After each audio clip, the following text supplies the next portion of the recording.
আমি চেয়েছিলাম ড্রেসটাতে লেস ব্যবহার করে সুন্দর করে ডিজাইন করতে, কিন্তু ড্রেসটা যার জন্য বানিয়েছি সে নর্মাল সাধারণভাবে সেলাই করতে বলেছিল, তাই সাধারণভাবে ড্রেসটাকে সেলাই করে দিয়েছি। এটা হচ্ছে গজ কাপড় দিয়ে থ্রি পিস বানিয়ে নিয়েছি। এইখানে জামা আর ওনার কাপড় একসাথে গজ কাপড় কিনে তারপর সালোয়ারেরও গজ কাপড় কিনে থ্রি পিসের মতো করে মিলিয়ে নিয়েছি। এই যে আমাকে গজ কাপড়টা এনে দিয়েছিল, তারপর আমি এটার ওড়নার কাপড়টা আলাদা করে কাটিং করে কামিজটাকে সেলাই করে নিয়েছি। এখানে গোল গলা দিয়েছি নর্মাল, সামনে হচ্ছে টেবিল গলা মানে চার কোনার যে গলাটা ওইটা, আর সালোয়ারটা হচ্ছে নর্মালভাবে সেলাই করে নিয়েছি প্যান্ট কাট কুচি দিয়ে কোমরে। তো এই যে আমি কামিজটাকে ওড়নাটা আলাদা করে নিয়েছি। এখন আমি এটার হাতাটা আলাদা করে নিব, লম্বা যতটুকু নিব ওই লম্বার মাপটুকু নিয়ে আমি হাতাটাকেও আলাদা করে নিয়েছি, হাতার কাপড়টা। এরপর এই যে কামিজটাকে কাটিং করব। তো আপনাদের সাথে আমি এটার সালোয়ারের ফুল কাটিং ভিডিও শেয়ার করেছি, চাইলে আপনারা দেখে আসতে পারেন। যারা নর্মাল সালোয়ার কাটিং পারেন না এখনও পর্যন্ত তারা শিখে নিতে পারেন।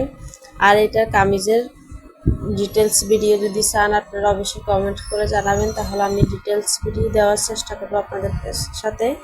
এটা হচ্ছে আমি 36 ইঞ্চি বড়ির জন্য কামিজটা কাটিং করেছি।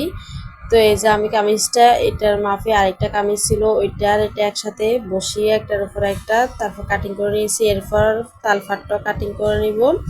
যে কোনো ড্রেসের তালফাট কাটিং করলে ড্রেসটার ফিনিশিং ভালো আসে হাতার, আর যদি কাটিং নাও করে তাও সমস্যা নাই, হাতাটা কিন্তু ভালোই হয়। এই যে তারপর আমি হাতাটা কাটিং করে নিয়েছি, আর মহলের এদিকেও ভালোভাবে কাটিং করে নিয়েছি সুন্দর করে ফিনিশিং দিয়ে।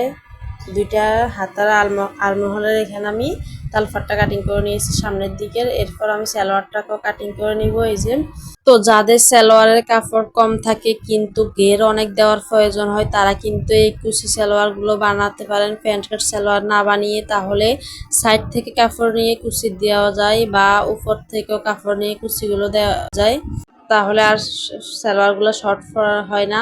অনেকে আছে যে কাপড় কম হয় বলে সালোয়ার শর্ট হয়, ওই প্যান্ট কাট সালোয়ারের কাপড় অনেক লাগে, এই জন্য কুচি দিয়ে কোমরে প্যান্ট কাট সালোয়ারগুলো বানিয়ে নিতে পারলে আর সালোয়ার শর্ট পড়বে না। এই যে আমি এখন গলাটা সেলাই করে নিব।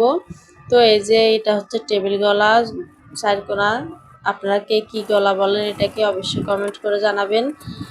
তো এই যে গলাটাকে আমি সেলাই করে নিয়েছি, এখন একটু কাট করে নিয়েছি। এখন একটা সাফ সেলাই দিয়ে এটাকে উল্টিয়ে সেলাই করে নিব হাতে। তারপর তো কেমন হয়েছে দেখে জানাবেন। ভিডিওটি আপনাদের কাছে কেমন লাগলো। আল্লাহ হাফেজ।